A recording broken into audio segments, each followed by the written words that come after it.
dati mong pag-ibig mo sa kanya kung wala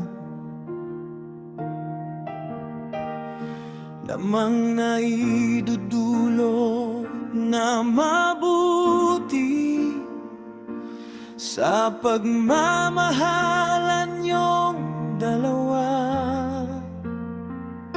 Kaya hanapin mo ang tunay at tapat na pagmamahal.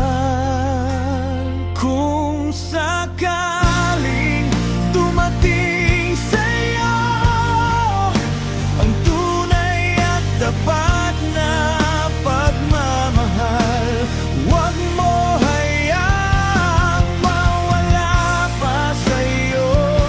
Hawakan mo ng mahigpit at huwag mong bibitawan, upang di na pwedeng mapunta sa iba.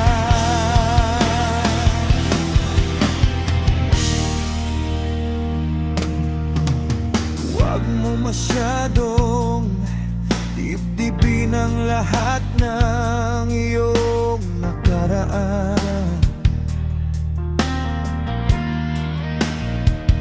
Itigil mo na ang walang kwentang nakaraan na naging dahilan kung bakit ikaw ngayon ay napunta sa taong tapat at totoo.